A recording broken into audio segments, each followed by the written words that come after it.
I am Ferdinand Marcos, and I am the President of the Republic of the Philippines.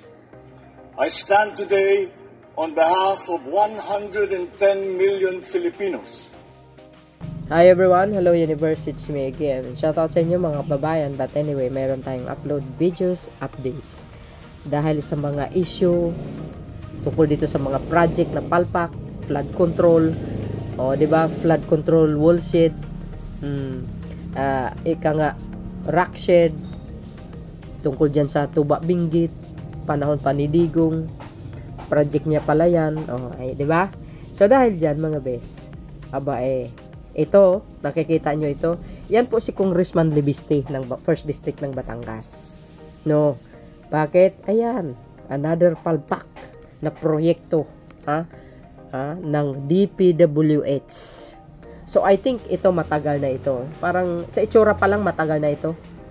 Ayan sa itsura parang matagal na yan So dahil dyan mga bes, natuklasan ni Congressman Libiste itong kapalpakan ng proyekto na ito under the DPWH.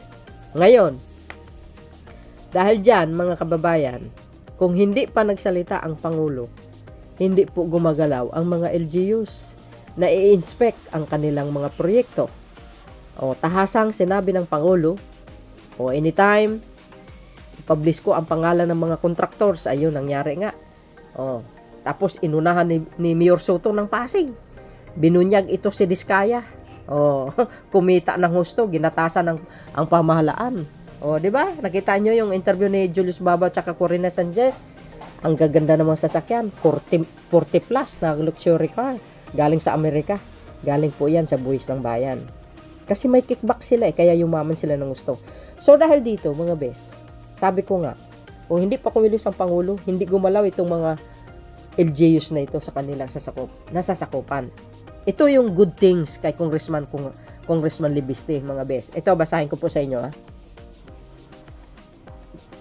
Sabi po dito ng Radyo Pilipinas, Batangas lawmaker, pinakasuhan ng isang district engineer ng DPWH.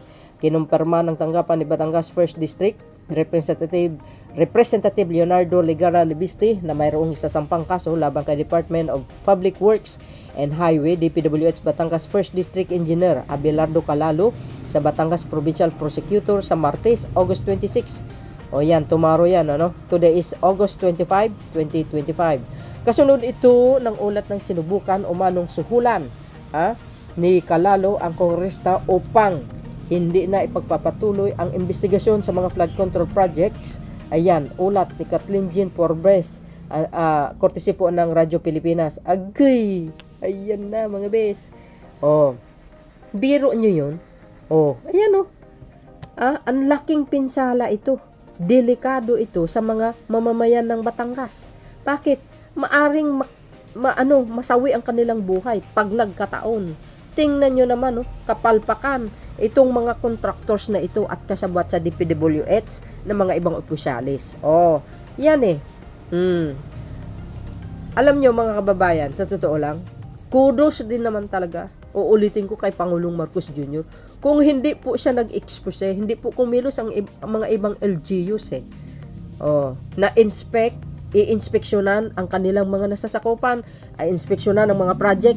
Ngayon, natuklasan ni Congressman Libiste, ayan, grabe, nagsasayang ng pera ng taong bayan. Dapat naman ito, mga LGUs na ito, kumikilos din naman kayo, mag-i-inspect din naman kayo. Di ba? Para nang sa ganun, hindi po makagawa ng anomalya itong mga contractors na gumagawa ng proyekto dyan sa lugar nyo. Kaya nga may LGU Kayo po ang kinatawa ng pamahalaan para ayusin or bantayan mabuti itong mga contractors na ito. Ngayon, alam nyo na laging may kickback. Learn and lesson yan. Dahil ito mga kababayan, lagi natin sinasabi, itong mga kabalbalan at katarantaduhan ng mga contractors na ito, mahilig sa kickback, dekada na po yan. Wala lang kasi na malakas loob na sumisita sa kanila. Ngayon, sa panahon ni Pangulong Marcos Jr., yun ang may lakas na loob. Tahasan niyang sinabi sa kanyang suna na ilalahad niya sa publiko ang mga pangalan. Ayun, nangyari nga. Kaya, ayan, oh, ngayon, naalarma ang mga ibang LGU na talaga namang nakikita ang kapalpakan ng mga proyekto sa mga lugar nila. Hindi lang sa Batangas, mga kababayan. O, tingnan nyo sa Tuba Benguet, kaninong project yan? Kay Digong. O, di ba? Siyempre, aayusin niya ng Marcos administration. Si PBBM always to the rescue yan. Ayaw niyang aalis ang Malacanang hanggat hindi matapos ang mga proyekto na yan. Siyempre, after 2 years, maaayos na lahat yan. Diba? Yun ang sabi niya no? So, dahil dito, ito pa. Ayan, no? So, sayang. Tingnan nyo naman yan, no? Tingnan nyo yan, guys. Ito pa, palpak. Grabe.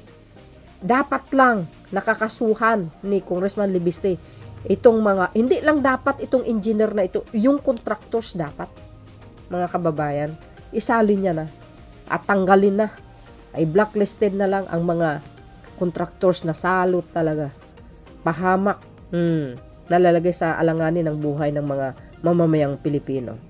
Hindi lang yan, sa Kabagan, Isabela yung tulay, buti buhay pa ba, buhay yata yung yung truck, yung driver ng truck.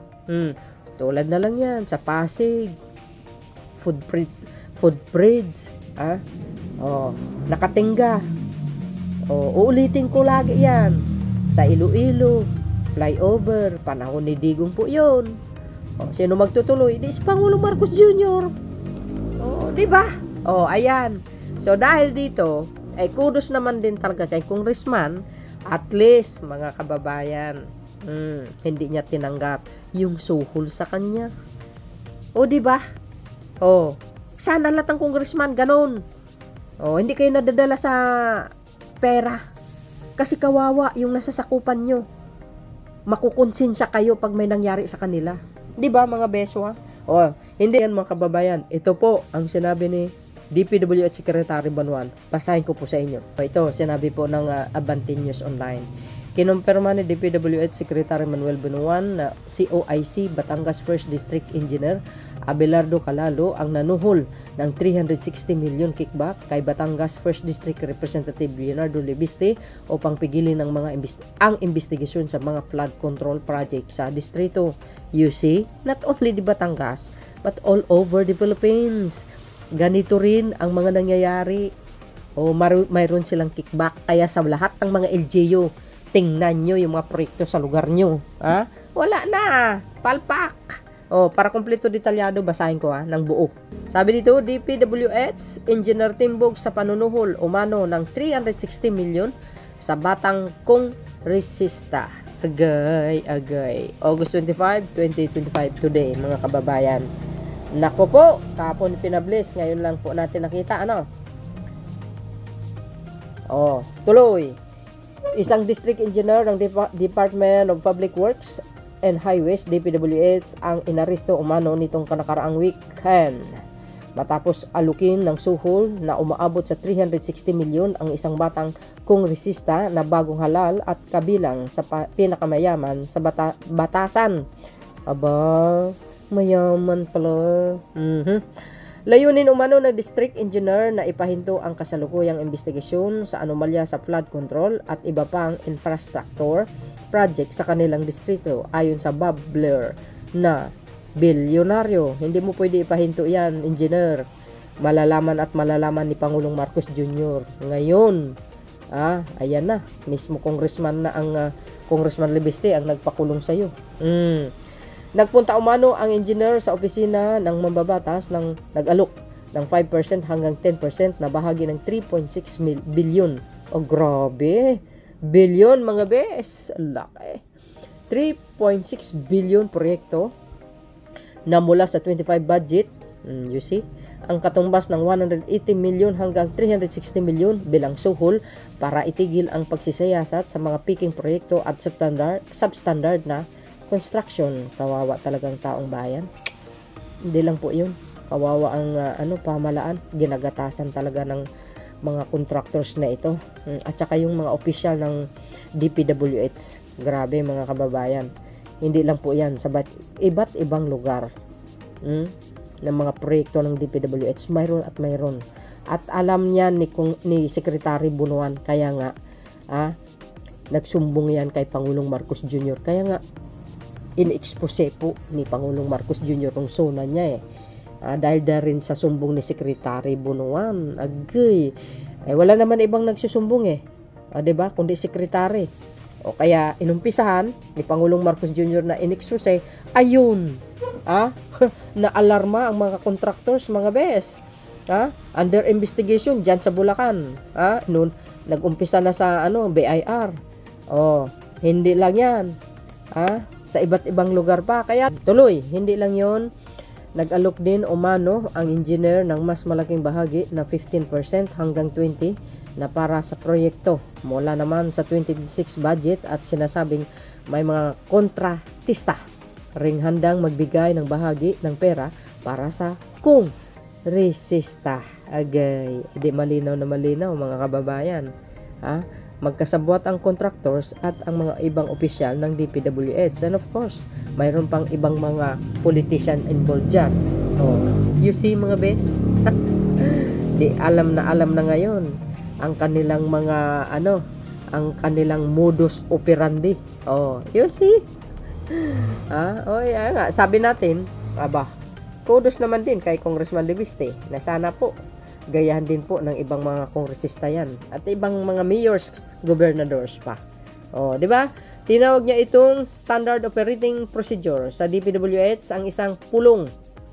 Sa isang pulong, inalokomano ng engineer ang dala niyang 3.6 million cash at nangakong magbibigay pa ng dagdag 15 million kinabukasan. Goes.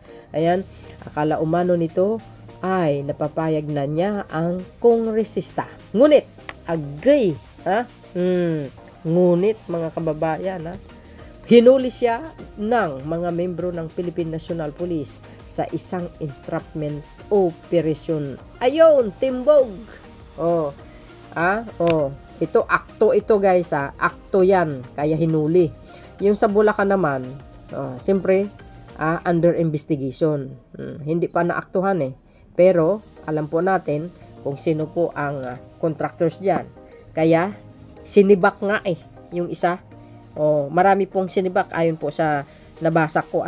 Kaya abangan po natin ang kaukulang investigasyon ng pamahalaan tungkol dito sa mga katarantaduhan at kabalbalan ng mga contractors na ito. At hindi po itong mga ibang opisyalis ng DPWH. Nakumpiska umano sa kanya ang bag na puno ng bribe money at listahan ng mga ongoing project ng DPWH. Agay.